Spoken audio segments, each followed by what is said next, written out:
that every segment of this day has been about. And fascinating to me, you guys are all in so many different aspects of the world of design. And I say design as an overarching, but it's as if we were in the world of medicine. I mean, there's millions of different places where design can impact, from corporate leadership to, Alistair and Bob, to leading consultancies like Marco and Gregor and Lewis and Phenom, and working within the details like Ariana and these guys moving from corporate to startups, Zoe and Michael and Manali. So I'm going to shift the conversation again, and we're going to talk about enterprise scale transformation.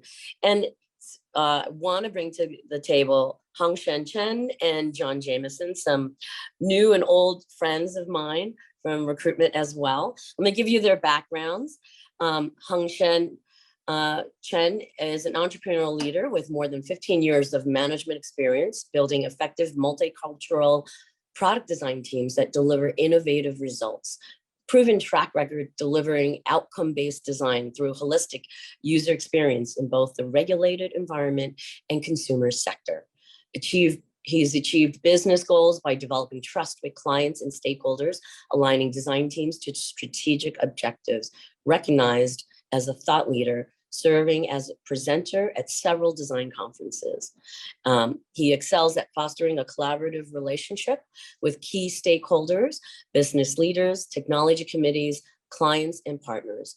Unwavering dedication to leadership principles that foster innovation and inspire performance excellence in others. Multilingual in English, Mandarin, and Taiwanese. Hung-Hsiang, I forgot I can speak Taiwanese with you. Anyway, with experience in the North American, Asia, PAC, and European markets. Also excited to bring John Jamieson to the table. Excuse me. John Jamieson is in his second week in retirement, starting and building a design function. He started and built a design function at the Clorox company. John's extensive career has included time in both consulting firms and corporate organizations, and he's been very fortunate to have enjoyed stints at Continuum, Frog in San Francisco and New York, and Ziba. John has a solid track record of starting and building design firm offices and internal corporate design functions. He's worked with Silicon Valley startups to Fortune 100 companies on hundreds of projects and initiatives, including high-tech medical, travel industry, consumer packaged goods, banking, and identifying and building growth opportunities for the many brands he's worked for. His work has received numerous national and international design awards, resulting in growth for his clients and partners. John's current goals are to teach design again and start a fly tying business, spend more time pursuing striped and largemouth bass in the California Delta, and devote time to painting and sculpting, and complete his home renovation projects and add value wherever he can. Guys, let's welcome Hung-Hsiang and John Jamieson. Hey, Angela. Hi, guys. Thank you you guys for coming up here today. Yeah.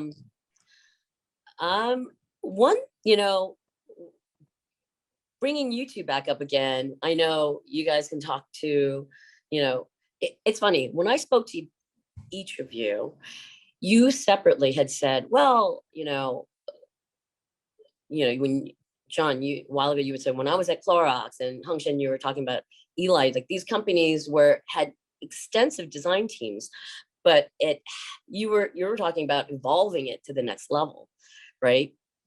And I wanted to know if you guys could talk a little about that. Not everybody has that insight to the stages of how corporations build in design teams and what it takes to move them to that next level.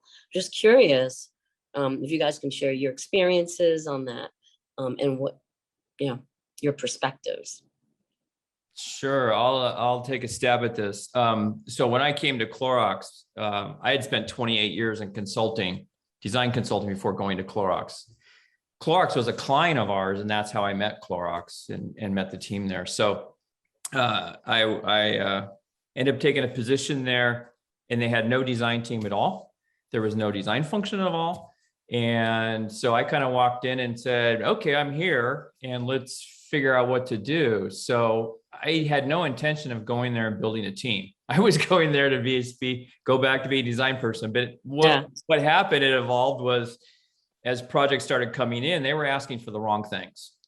They were saying, hey, let's do this. No, let's do this. And I'm like, yeah, we could do that, right? But in reality, the bigger thing we need to do is build the brand. We need to reinforce the brand. We need to tie things together because at the time, and even today, all the brands that Clorox have are fairly inconsistent across their messaging and how they present themselves to consumers in the world. And so what I was trying to do is help tie that together. So it was these small wins. And so it was approached as organic growth versus design is here. We're going to, it's going to happen. And we were like, no, let's do a project and do it really, really well. And I say we, it was me at the time, do a project, do it really, really well. And that this gets the next people interested in doing it as well as, and asking us to get involved again.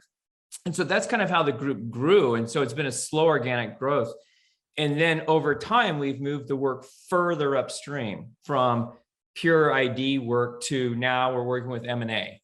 And we set up the right people on the team, a collective, amazing collection of people with different backgrounds in thinking and abilities. But like I said, we're involved with M&A, we're involved with finding new opportunities for the brands and growth there. So less about any kind of ID stuff. Yeah, that still happens, but we tend to outsource that. So we've migrated up. But how we did that was through a lot of hand-holding. There wasn't any great leaps. It was day by day, hour by hour, walking people through the process and understanding design. So there really wasn't any true epiphanies. It was a very slow, methodical, consistent. And that's what I stress to my team. We had to be consistent of our messaging and what we told the teams and how we spoke about design to enable the growth.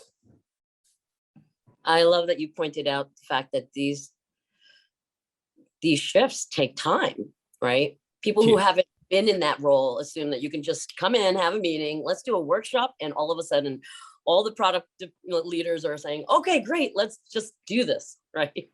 Yeah, and part of it was the culture of Clorox. And what I was very fortunate was because of the experience I had consulting, I experienced a lot of different clients and knew not every client was the same, right? Some would let you come in and do whatever you want and just go away for 12 weeks and do the work, and others want to be highly involved. Clorox is a very collaborative place, and found out very quickly that I couldn't get on a soapbox and just start screaming about how great design was. It wouldn't work there. So it was winning individuals over, key individuals over, slowly but surely, and just being very, like I said, very, very consistent and continue to do great work. Yeah, I can definitely resonate with what, John, you articulate about winning every individual kind of go along the way, because in corporation, everything takes time. Like it's kind of like a necessary evil by itself, right? Yeah. Yeah. So I can share some of my experience too. I would say it's a learning journey. I mean, even till now, still learning. Okay. And just like every design project, I treat growing a design team inside a corporation as a design challenge. And it needs to be customized for different organization due to the context difference and different maturity level. And I really love, I've got previous speaker actually mentioned about even inside the organization, there are different pockets. I think Ariana mentioned that they have different maturity, and you have to figure out your tactic, how to partner with them, right? And calibrate the language. I also love the one like John mentioned, that we need to somehow bring the team aligned with the common language. Because if the design team speak in 5 different languages talking about to define what design is, then the rest of the organization will be fully confused. So it's kind of like a challenging role that we have to find the balance of the outside voice. There's always shining things outside with the consultancy, but at the same time, how do we drive the internal consistency?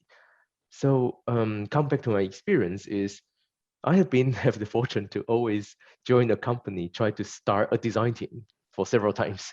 So I just joined another new company 3 weeks ago, going to start another design team and research function. So it's kind of like fun. It's kind of in between corporate world and also, how do I say, startup.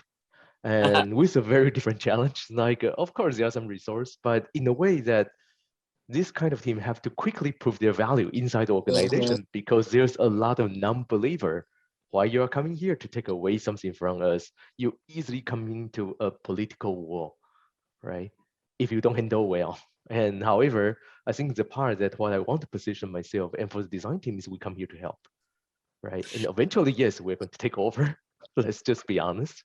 But it's a way to empower the corporation to really understand the true power of design. So along the journey, I think what a good design leader need to think about to come into the enterprise and scale the change is we need to do a reality check. What is the current status of this organization? Okay, what is their design maturity? And I can tell you when I onboard the previous job, the first test I got is some engineer come to me and say, hey, Hung-Hsiang, you're a designer, right? Good. We have this pen, have these two different color. Which color is better? Just like, awesome. Okay, this is the challenge I'm facing. Okay, I thought I come into a company working with famous agency for 20 years, and apparently the internal team have no clue about design, and they talk about the beauty of the design. Where in the context of medical device, it really doesn't matter.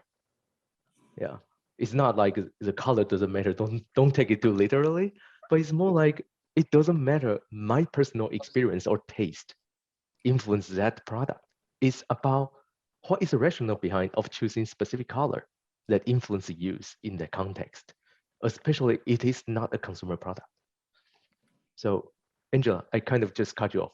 No. It was funny. You were talking about the beauty, and the thing I always stress for, and I know you do this as well, and I did it as a consultant, is that I always felt if it was around beauty, it becomes a beauty contest. So you'd walk in a meeting and you would present this thing and walk your client or the people on the team through something, and they go, oh, I like the blue one. And you're like, but wait a minute, the blue one, there's missing some things. And so what we strive for, and we had to reset, was we eliminated the beauty contest. And the way we did that was finding and creating the right evaluation criteria, and had everyone agree to that evaluation criteria even before we started.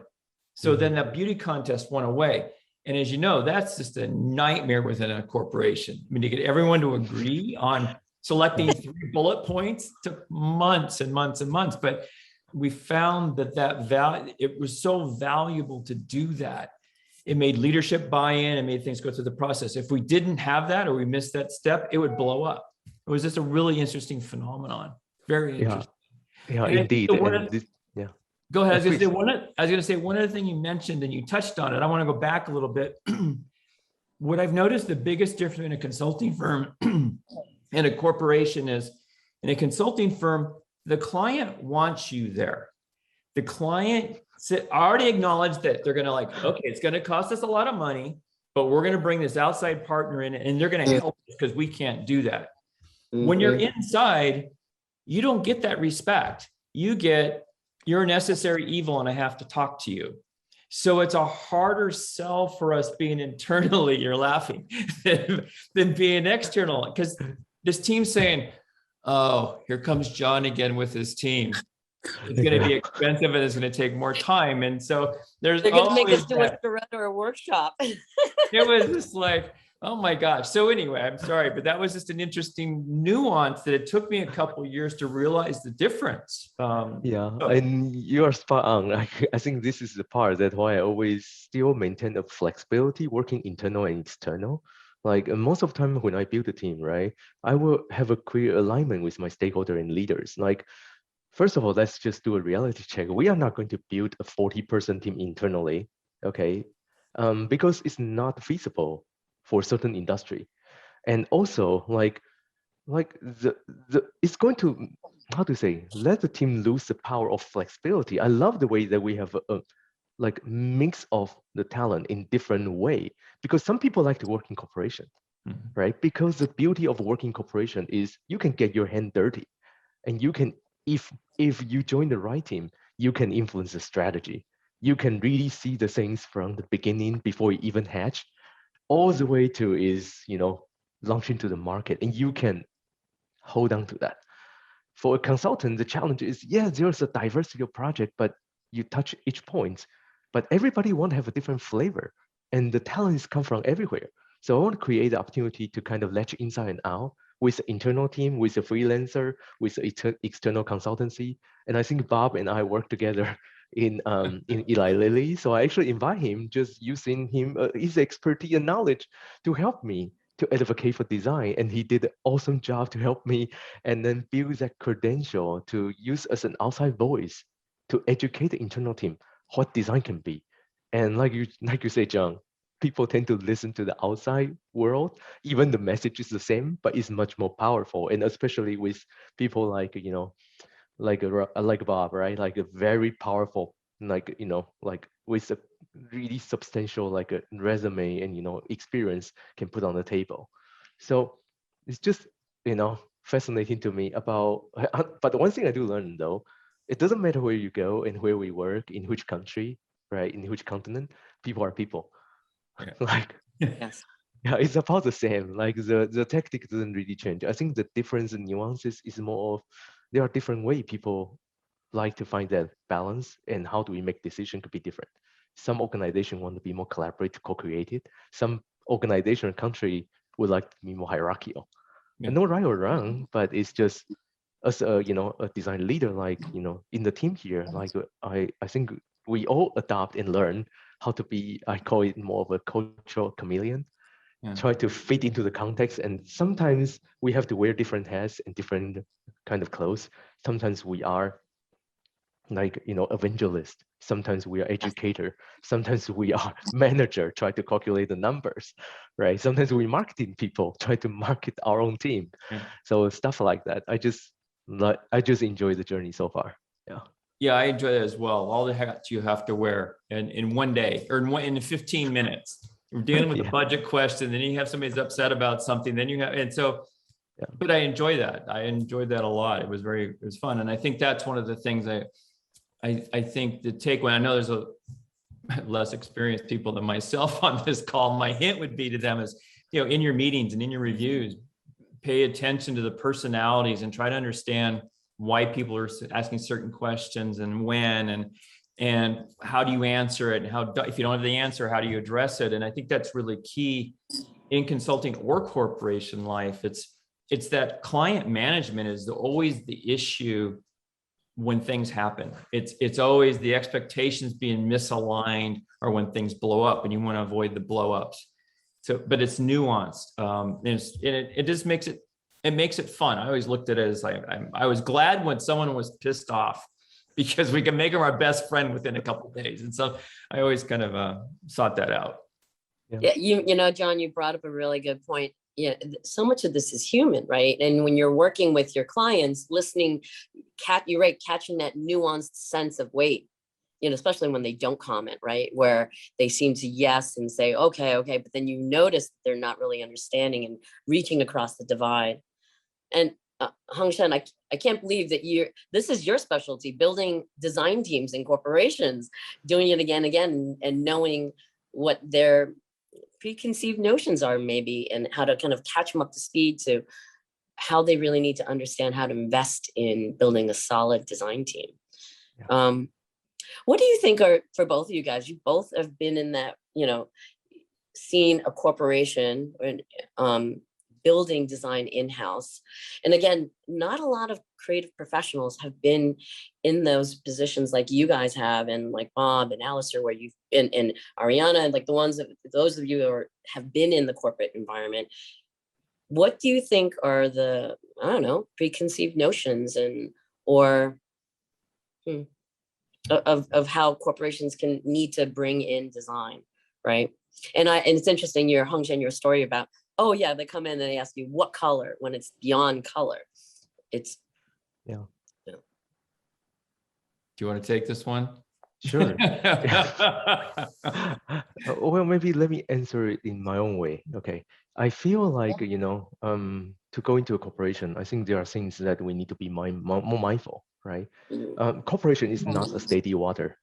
Like there's a constant change. Like for instance, I work in one company that, let me put it this way, in 4 years time, I have 5 different managers. I've heard that story sometimes. Yeah, and some Yeah. people just imagine like, no, actually corporation is very steady, really bureaucracy. Yeah, there are people involved, but the thing about corporation leadership sometimes is fun. Like the way they believe to make the change is changing the organization.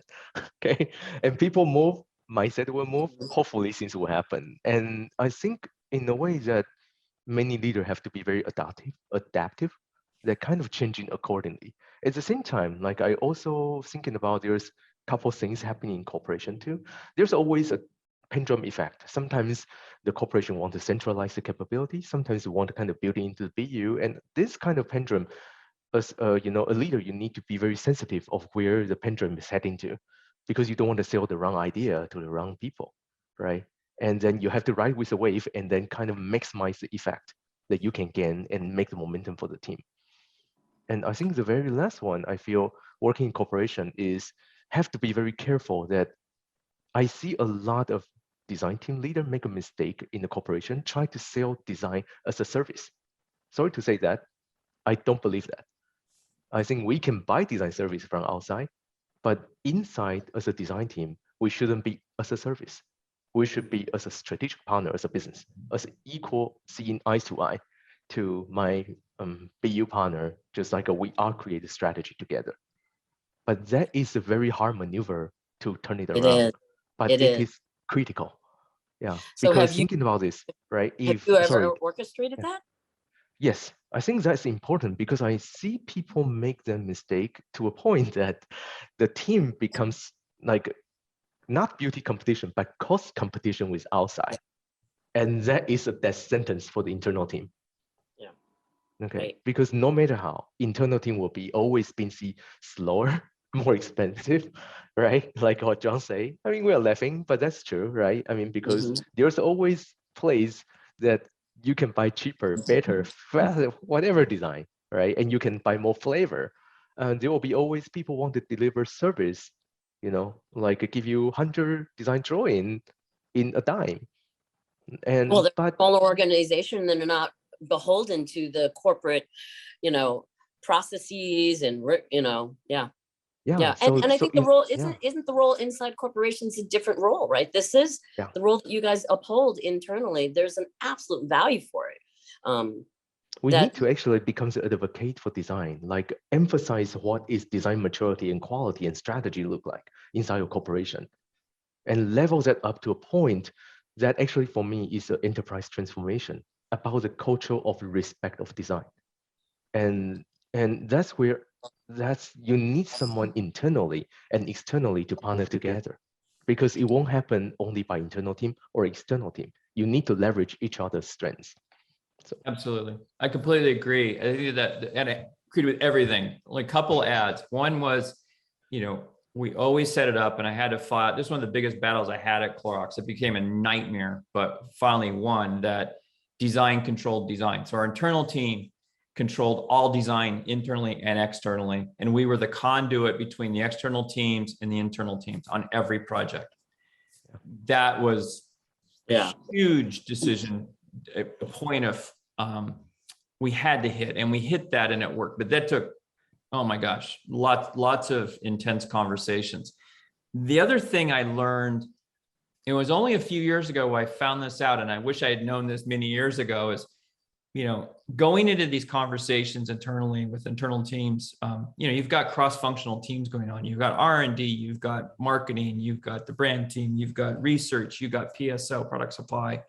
And what design is we're the connective tissue that allows these teams to talk, because normally they don't talk to each other. They are true silos. And so when they come together on a project, they still don't talk. And when I realized that we became that tissue, allowed them to speak, and we were funneling, whether the work was done internally or externally, together, and we made it fluid, the team and the quality of the work just rose. And so that's a big role that internal and design teams have to play in corporations, whether you're doing the work internally. You are that tissue that brings everybody together and allows people to talk. You really do allow people to talk that normally wouldn't talk. Yeah, There's totally even agree with you. aren't there certain corporations where the design teams are design division is so big that even within design, UX is not talking to ID, not talking to customers, service design, and it can get that big. It's about scale, right? So you need that connected tissue. Absolutely. Fascinating.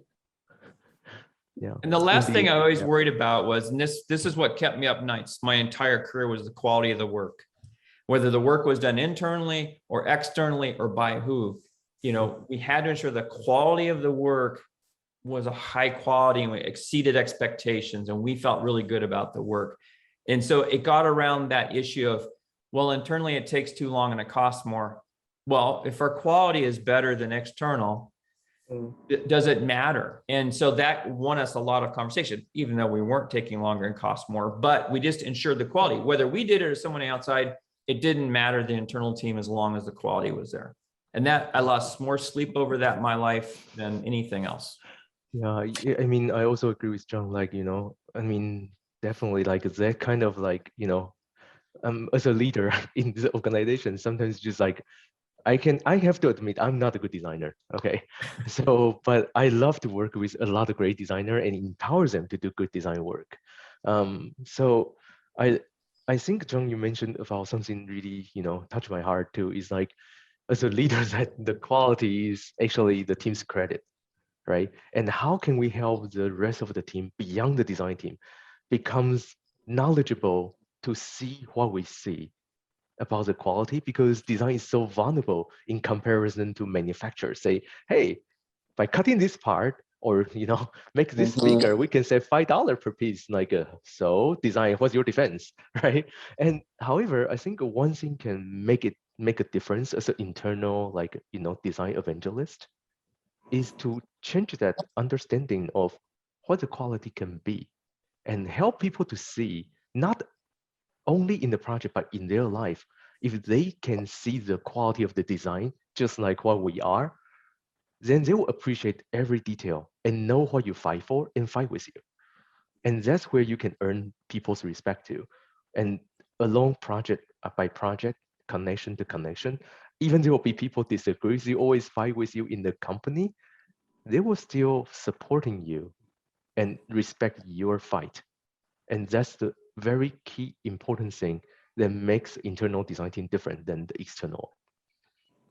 Yeah, I agree. I always liked it when a client or somebody from our internal cross-functional team would answer questions directed to design from leadership, and they answered them better than we can answer them.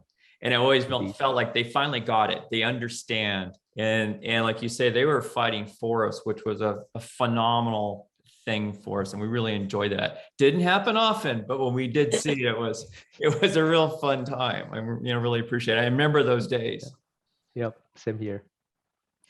It's interesting when I listen to all these discussions, all the different talks, but particularly those of you that have really led within corporations, enterprise scale, large scale corporations, you're facilitating, you're mediating, you're bringing consensus to a common goal that the whole corporation can get behind. And when you're creating that kind of true north, it's interesting how you get all these different divisions to come together and align on values and, for the company missions.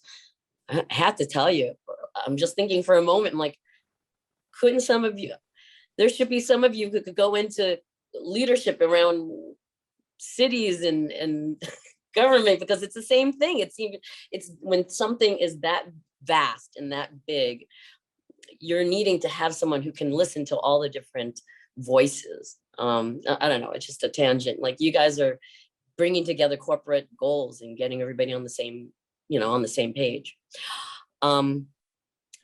Corporations, one of you guys had mentioned, I've seen corporations that go through their phases of growth mode, and then I love how they reappropriate the term sustainability mode. Or they bring in a CEO and it's like, we're on sustainability mode, and it means cut, and say these move design through growth mode, they grow design, and then when they go to sustainability mode, they go, oh, we're going to cut because design is about creating. We don't need to be creating. We'll just live off the products, and how do you in leadership teach them that design can do more than just create, right? It's solving problems. Have you guys gone through those conversations where they say design's just for growth, where's your value at this point of sustainability? Have you guys had those conversations before? Yes. Always. See this gray hair? Yeah. See, there's no hair. But I think it's just for me and how I approach design and approach clients, it was proving along the way. Even as I left 2 weeks ago, those battles are still going on. You have some successes, you have some failures, and it's just part of the game. But we have moved the needle and it continues to move. I think the organization understands the bigger picture. The difficulty we run into, I don't know if it's specific to Clorox, but because we were involved in strategy on some projects and we were still doing ID down here and everything in between, it was really confusing to the company and the people in the company what we really did and where our strengths were. And so it was more of a confusion thing. And I never figured out how to solve that problem. It's like, well, you have a designer that can go talk to the injection molder on how to mold a pitcher and talk about venting, and we can have this strategy conversation with M&A about some purchase of a new company and figuring out how to present that brand. But they're both designers in the same group and we're 9 people. So it was that the confusion caused issues with leadership as well. For me, How it's more fascinating. of like for me, it's more of a tactical, right? Like, knowing that the company will always have this pendulum effect, right? And we are responsible as a leader to very carefully decide how do we want to grow our organization, right? For me, it will be a very, how do you say,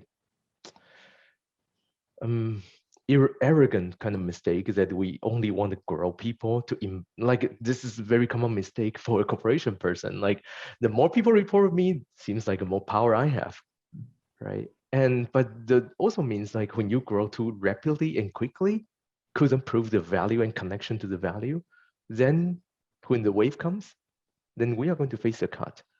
But I think as a responsible design leader, we need to consider people's life. We are not just bring them to join the team and then just, as a resource. I don't believe that. I think it's about a relationship for the long term. That means we need to carefully nurture and grow. And, that's why a lot of time my team is not big, like 40, 50 person team. At the same time, there are different way of handle that too. So to answer you from the other angle, this is more of tactical about how you grow your organization, right? The other way is, how do you define your value? Again, come back to my previous point. Like, these things hit because the design team doesn't, or any organization, sub-organization in a corporation, doesn't really define their value right.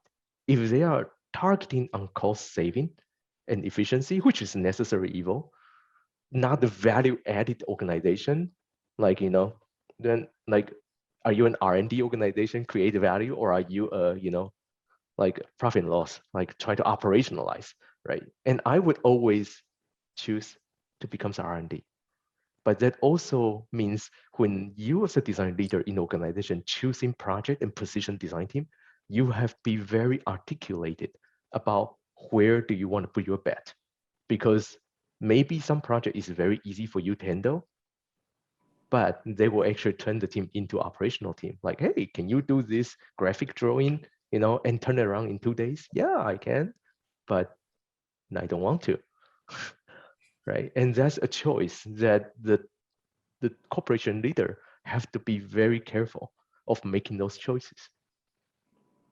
Yeah, I've gotten really good at saying no to doing those drawings in 2 days that they need. Yes, and that also create a perception that internal team is slow and expensive, right? So it's like a dilemma that we're facing all the time. Like, what are the battle we are choosing? I think this is that John and Hung-Hsiang, both of you, that this is a comment I think that you both have mentioned that every creative should listen to, is not say yes to every project that's given to you, whether it's your employer, whether it's your client, and to validate why, and to prioritize, tell them why, help them understand the reason why. Yeah. Yeah. And I'm sorry to That's say to my, hard. you know, I'm sorry to say to my external friends, like a lot of consultants are here. That's why I kick off some project to outside for that reason too. Yes. Yeah, same thing with that. So some of those projects we just don't want, we'll just outsource them and let But it's a them win-win for deal with everyone. it. Prioritizing it. It is prioritizing. Yeah. Mhm. Oh my God, I love it. Yeah. I had a thought and I had a question and it escaped my mind. I don't know. One other thing I want to add, and it sounds like you have small teams as well, but because our team has been having to grow, like I talked about, and we continue to grow. And I think I mentioned this to you, Angela, is when we hired people, and it's not my terms, I picked this up somewhere else. We hired pioneers versus settlers in our design team, right? We hired people who were willing to get bruised up and bloodied and fight for things and stand up for themselves and run, because we are a small team. You know, I can't beat every meeting. I can't. So everyone on the team can manage their own clients, fight their own fight, educate people on what design is and what it can be and how to elevate it. And that's worked very, very well. So it's just not me that's out there saying how great design is. It's everyone on the team, and they're all doing it on an individual level. And I found that worked very, very well. What that did do is made it very difficult to find the right people to do that. You find if I'm really talented design people who can roll up their sleeves and do the work. Oh, by the way, they have to be really, really good at sensing clients' needs and understandings and misunderstandings and have tenacity and have patience, right? Because pioneers, it tends to be fast and furious and get it done and on to the next. But so that you know, the varying attributes are very interesting to find. And I think that was Sam Akiyano who said that, talked about pioneers, builders, and planners. Yeah. What I want to talk about, John, you, and I forget actually, Hung-Hsiang, your background right now. You were in some of the top design consultancies. And what was that like for you to go corporate? Because there are so many corporate clients that I work with sometimes where their notion is, can this person go corporate? And I want you to share, if you could, kind of, what was that like when, you know, when they looked at you? Did they have the foresight to see that capability in you? Because there's also a lot of people on the consultancy side or entrepreneur side that say, it's time for me to go corporate. And, you know, how did that come about? And I don't know, Hung-Hsiang, if you have a relevant version to that story. Oh gosh, I think, you know, I'm trained as a traditional industrial designer, started working actually in 1981 in design. You know, you designed a thing and you sold it. There was no consumer group. There was no nothing. It was like, cool technology. We're going to make it work and we're going to sell it.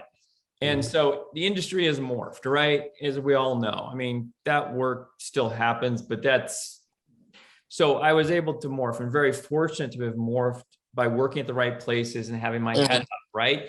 And so that made that transition from consulting to corporate a little bit easier. Consulting was fun and I really enjoyed it, and I grew offices and it was great experience, and I really missed some of those aspects of it. But the impact a designer can have in a corporation is so much larger than in a consulting firm. As a consulting firm, you're brought in, you do the work, you go away. Within a corporation, you understand the complexities and why decisions get made and how it gets made. And so having the broad experience it made that transition easy. Did they welcome me with open arms? No. To the day I left, you know, people didn't always want me there, but it was fun. I learned a lot. I continued to learn. And so, you know, my advice is everyone should try both consulting and corporate and startups and everything, because it's great experience, and you learn what you love doing and you learn what you hate, and you work with people to learn from them, and you go, well, I don't want to be like that, but maybe I want to do that. So, you know, everybody has to do it. You have to change and morph in what you do as you grow and you learn. When you stop learning, it's time to go somewhere else. And that was what I've done my whole career. When I stopped learning, wherever I was at, I went somewhere else. So some places I worked at a year, some places I worked at much longer. And that was kind of the key. So the transition wasn't difficult because that was my lens. I love that point. When you stop learning, it's time to start moving on. And it may not be just corporate to consultancy or a different company or different industry or expertise, but listen to what that is, right? Absolutely. there's so much more I can ask you guys, but we're running over, and I guess it'll have to be, follow-up will have to be on a podcast so we can get you guys to go even deeper on this stuff. But I want to bring in T. Chang for the next one. Guys, thank you so much for sharing just a peek of what that world is like leading within, the big corporation. So really appreciate your role there and how you impact. Thank you. Thank you, Angela. Congratulations on 15 years. Yeah, Thank you. It's an honor for me to just play our part in helping you guys. So I love it. Thank Thanks, you. Angel. Thank you. Bye. Bye.